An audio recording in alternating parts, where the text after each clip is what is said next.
नमस्कार दोस्तों, बहुत बहुत स्वागत है आपका संवाद न्यूज इंटरनेशनल पर। और मैं हूं आपका अपना संकेत चतुर्वेदी।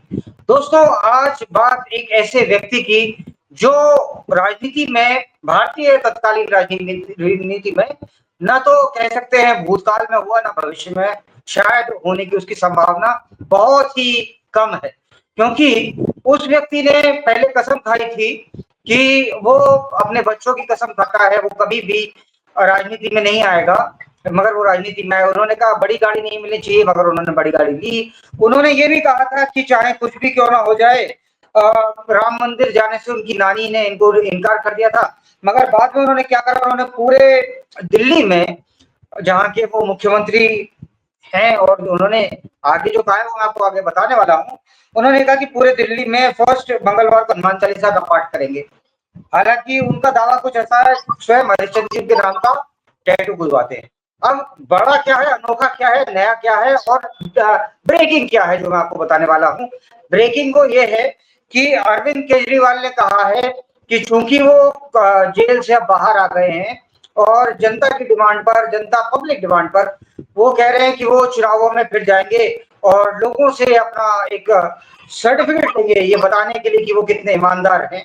हालांकि ऐसा लगता है कि स्वयं महाराजा हरिश्चंद्र उनके नाम का टैटू बुलवाते थे अपनी छाती पर। और उन्होंने कहा है कि वो जो चुनाव फरवरी में होने थे, ये गौर करने वाली बात है, वो कह रहे हैं अभी कराओ, महाराष्ट्र के संग करवाओ, नवंबर में ही करा लो। फरवरी में चुनाव होने हैं, मगर वो चाहते हैं नवंबर में ही वो चुनाव हो जाए। तो ये नवंबर में चुनाव कराने के लिए केजरीवाल जी ने कहा है कि वो परसों, आज जब मैं रिकॉर्डिंग कर रहा हूँ, उन्होंने कहा है कि परसों वो इस्तीफा, जब आप आज, अगर आज ही प्रोग्राम देख रहे हैं, तो उन्होंने कहा है कि वो 2 डेज फ्रॉम नाउ, जब वो छूट के आए उसके अगले दिन उन्होंने कहा कि वो इस्तीफा दे रहे हैं। मतलब अगले 2 दिन इनके विधानसभा की मीटिंग होगी, उसके बाद में वो इस्तीफा दे देंगे मुख्यमंत्री के पद से। मगर जो आदमी इतने झूठ बोल गया, वो आगे क्या झूठ बोलेगा, ये अपने आप में बड़ा चिंता का विषय है। चिंता का विषय ना हो तो बड़ा हास्यास्पद विषय भी है। उसके लिए चिंता है, चिंता हो सकता है उन्हीं की पार्टी वालों को हो सकता है आतिशी जी को हो सकता है सौरभ भारद्वाज जी को चिंता हो इस्तीफा देंगे कि नहीं देंगे। तो इसी पे बात विचार करने के लिए मैंने एक्चुअली 2 गेस्ट बुलाए थे।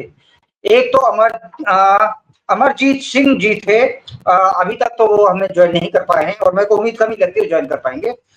बीजेपी से अविरल मलिक जी हैं, जो बीजेपी के स्पोक्स पर्सन है नेशनल, और साथ में वो सुप्रीम कोर्ट के एडवोकेट भी। तो मलिक साहब, डॉक्टर अविरल मलिक साहब, आपसे एक प्रश्न है मेरा कि ये जो, नमस्कार, एक प्रश्न है मेरा।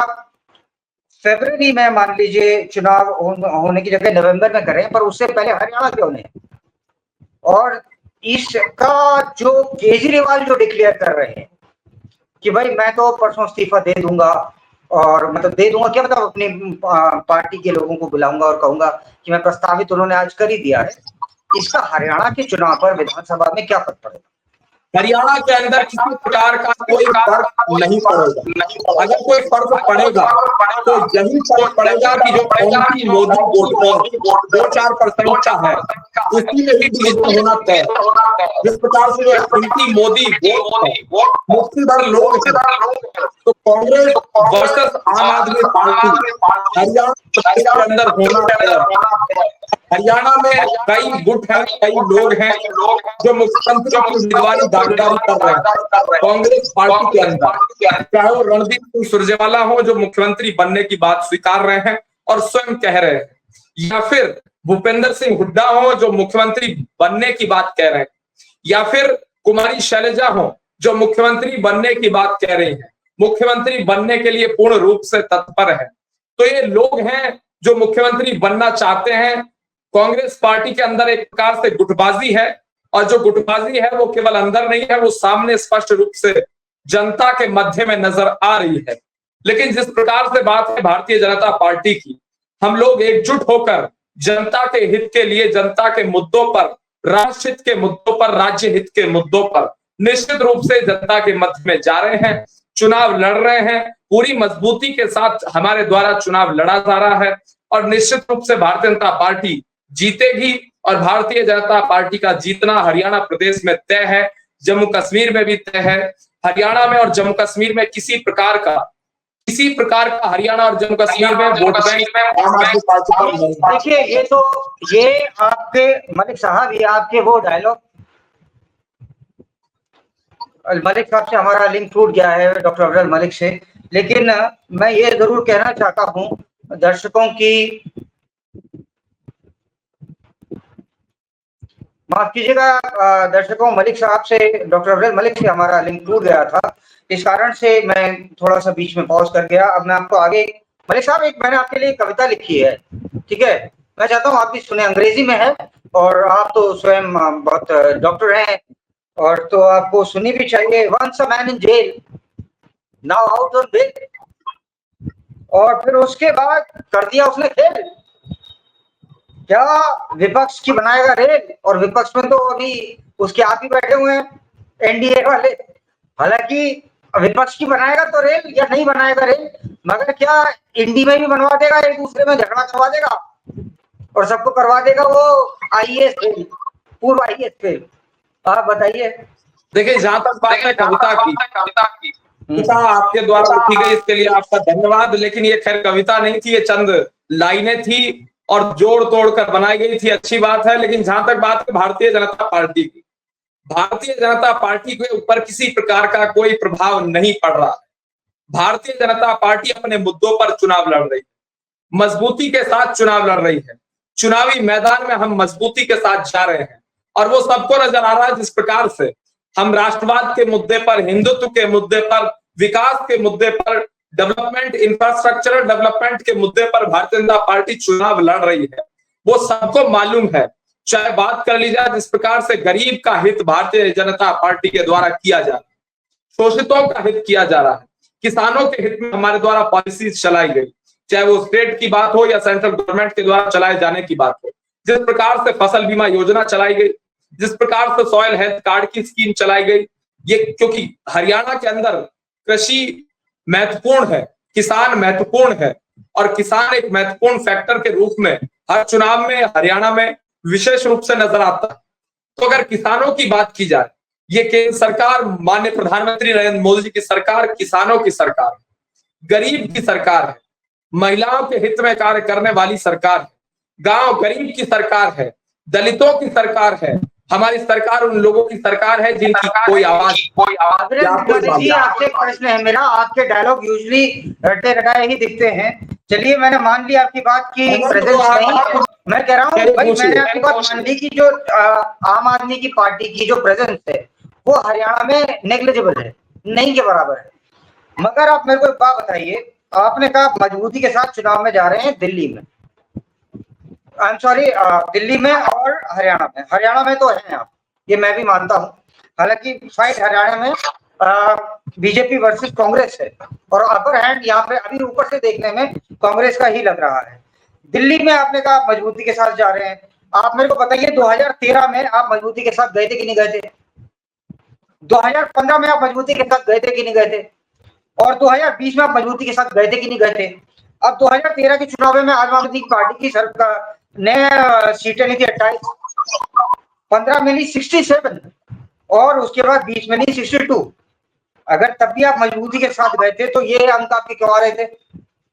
आपको ये नहीं लगता कि कहीं ना कहीं ऐसा तो नहीं कि जो आपके भारतीय जनता पार्टी के दिल्ली प्रदेश की जो इकाई है उसमें आपस में कहीं कोई फूट पड़ी है या कुछ जनता तक पहुंचने में दिक्कत है या मुख्यमंत्री का चेहरा आप लोग प्रोजेक्ट नहीं कर पा रहे हैं?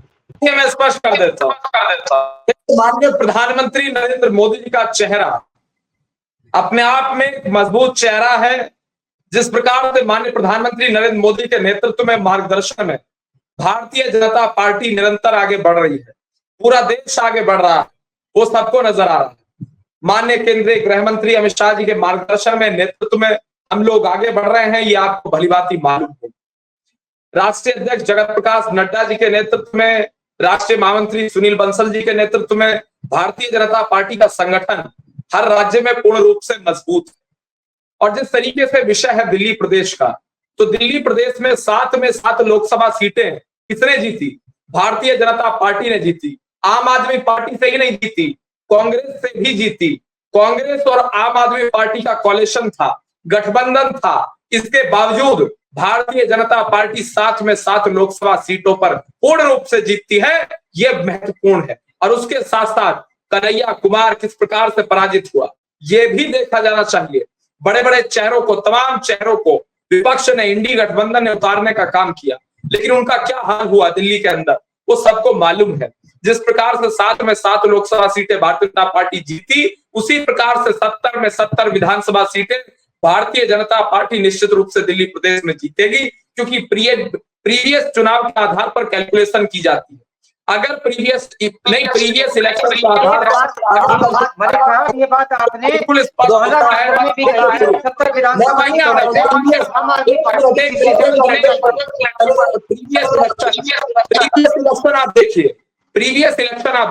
प्रीवियस इलेक्शन के आधार पर तुलना की जाती है, प्रीवियस इलेक्शन के आधार पर बात की जाती है।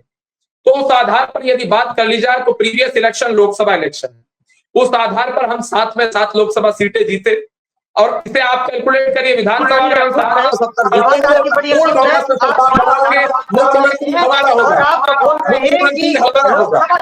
आप एग्जाम्पल क्रिएट कर रहे हैं जहां विधानसभा में रहे। खैर एनीवेज, मैं क्योंकि आपका अपना एक दायरा है जिसके बाहर आप नहीं बोल पाएंगे, तो मैं आपसे ये पूछ रहा हूँ, पहले जो चुनाव था फरवरी में था, अब नवंबर में हो रहा है, कहीं अरविंद केजरीवाल ने आपको राजनीति की शतरंज में एकदम से, मतलब जैसे एक फास्ट बॉल बड़ी तेजी से निकलती है जिसका अंदाजा नहीं होता बैट्समैन को, कहीं उस तरह से तो मतलब आपको परेशानी में तो नहीं डाल दिया? देखिए, आपने कहा राजनीति की तो शतरंज, जहां तक बात, देखिए मेरी आवाज मुझे उल्टी आ रही है जी, आपको अभी आवाज आ रही है मेरी? जी, देखिए जहां तक बात है राजनीति की शतरंज की, तो शतरंज में केजरीवाल ने भारतीय जनता पार्टी को पीछे कर दिया, हरा दिया। अगर इस प्रकार की बात की जाए तो पहली बात, भारतीय जनता पार्टी, हम लोग समाज सेवा में हैं, राजनीति में हम लोग नहीं है। हम राजनीति नहीं करते हैं, हम देश सेवा करते हैं, हम राष्ट्रभक्ति करते हैं। और संकेत जी, आपको तो मालूम होगा, आप एक वरिष्ठ पत्रकार हैं, जिस प्रकार से भारतीय जनता पार्टी मजबूती के साथ आगे बढ़ रही है, कोई भी पार्टी अगर राजनीति करेगी वो आगे नहीं बढ़ पाएगी। जनता का विश्वास हमारे ऊपर है, माननीय प्रधानमंत्री नरेंद्र मोदी जी के ऊपर है, जिस प्रकार से सबके हित में हम कार्य कर रहे हैं। हम लोग जिस प्रकार से, देखिए राजनीति में कोई संत नहीं होता है, लेकिन भारतीय जनता पार्टी का प्रत्येक कार्यकर्ता, प्रत्येक नेता राजनीति में, समाज सेवा के क्षेत्र में संत के रूप में काम कर रहा है, ये सबको मालूम है। जिस प्रकार से सबके हित में हम काम कर रहे हैं, गांव गरीब की सेवा करने का कार्य कर रहे हैं, किसानों की सेवा करने का कार्य कर रहे हैं, मजबूत करने का कार्य कर रहे हैं, सरकार को मजबूत करने का कार्य कर रहे हैं, हम सबका साथ सबका विश्वास, सबका प्रयास, और ये सुनिए ना, आप अभी कोर्ट में नहीं खड़े मलिक साहब, अभी आप कोर्ट में नहीं खड़े, सर्वोच्च न्यायालय नहीं है, हालांकि जनता की अदालत सर्वोच्च मानी जाती है। मैं आपसे प्रश्न करता हूँ, मतलब आपकी दुविधा थोड़ी कम कर रहा हूँ। अब ये 2 दिन बाद अगर मान लीजिए आदरणीय दिल्ली के मुख्यमंत्री, आदरणीय या माननीय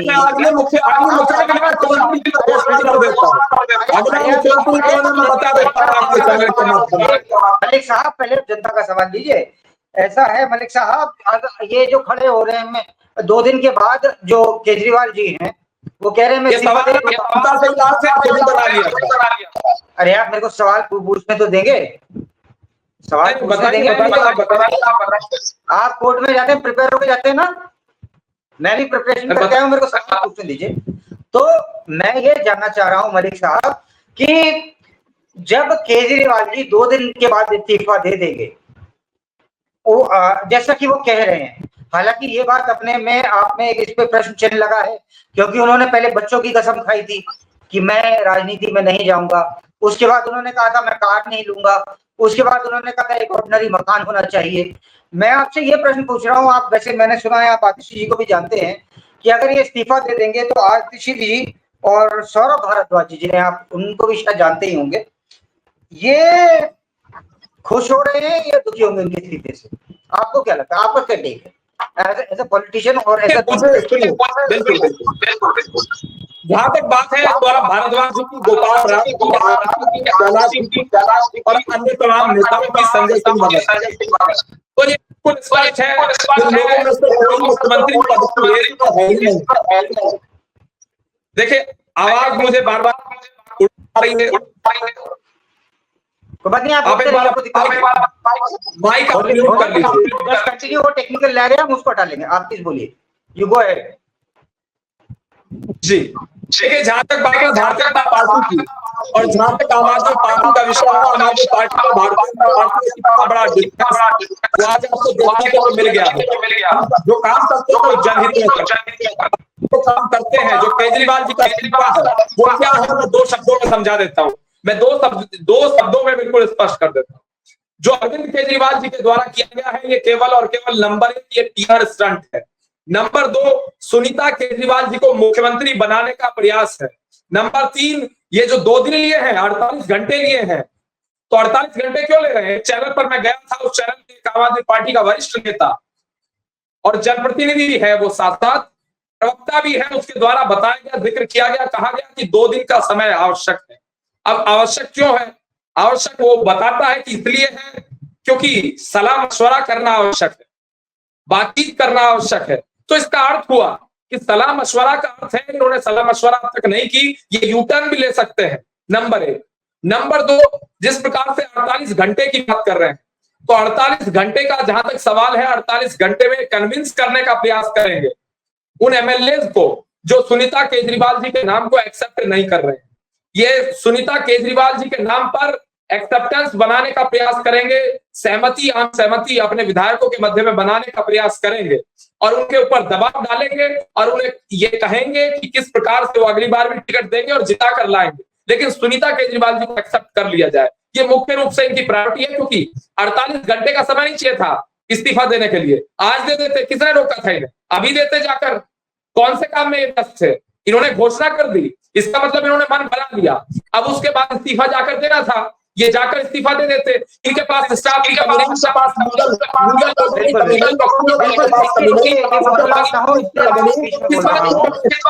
आपने बात बिल्कुल ठीक बोली, क्योंकि मेरे को भी मन में ख्याल आया था कि अगर इस्तीफा देना था तो 6 महीने से जेल में थे और बच्चों की इनको पढ़ाई की बड़ी दिक्कत थी। बिल्कुल सही बात है। कौन है द्वारा जो बताया किस प्रकार से केजरीवाल जी का खालिस्तानी सत्ता है, आपको मालूम होगा खालिस्तानी करप्शन का जिक्र कुमार के द्वारा महोदय सीट इंटरचेंज कर लेते हैं, मैं इधर बैठता हूँ, इधर बैठिए। मैं चलते चलते एक बात और कहना चाहता हूँ कि इन्होंने अर्थात दिल्ली के मुख्यमंत्री केजरीवाल जी ने कहा है कि वो इस्तीफा 2 दिन के बाद दे देंगे। तो ये 2 दिन के बाद का इस्तीफा वो देंगे कि नहीं देंगे, वो कितने विश्वसनीय है, इस बात को तो हम लोगों ने कई बार देख ही रखा है, वो अपनी जुबान से कई बार फिसलते हुए देखे गए हैं। अब इस पे न सिर्फ जो घमासान है वो भारतीय जनता पार्टी और आम आदमी पार्टी के बीच का दिल्ली में नहीं है, अब घमासान आम आदमी पार्टी और कांग्रेस के बीच का भी है जो हरियाणा में है। संदीप दीक्षित जी ने अपने बयान में, जो दिवंगत हमारे दिल्ली के मुख्यमंत्री थी शीला दीक्षित के सुपुत्र थे, उन्होंने एक कहा है, उन्होंने कहा है कि इस्तीफा देना ही था तो पहले दे देते, जैसे हेमंत सोरेन जी ने दिया। पर और मेरे को एक वरिष्ठ एक और है संपादक जी, उनकी मैंने सुना, उनसे मेरी बात हो रही थी तो उन्होंने कहा कि वो केजरीवाल इस्तीफा नहीं देंगे क्योंकि हेमंत सोरेन और चंपई सोरेन में फर्क है। हेमंत सोरेन के अंडर चंपई सोरेन वर्क करते हैं, लेकिन जब जहां तक केजरीवाल की बात है, केजरीवाल किसी और पर विश्वास नहीं करते। केजरीवाल ने 2 दिन का वक्त इसलिए लिया है क्योंकि वो ये चाहते हैं कि कैसे भी हो वो पैसिफाई कर पाए अपने एमएलए को कि आप सुनीता केजरीवाल के फेवर में वोट दो। ये यहाँ पर बड़ा प्रश्न आ रहा है, देखते हैं राजनीति में ऊंट किस करवट बैठता है। आपका देखने के लिए बहुत बहुत धन्यवाद।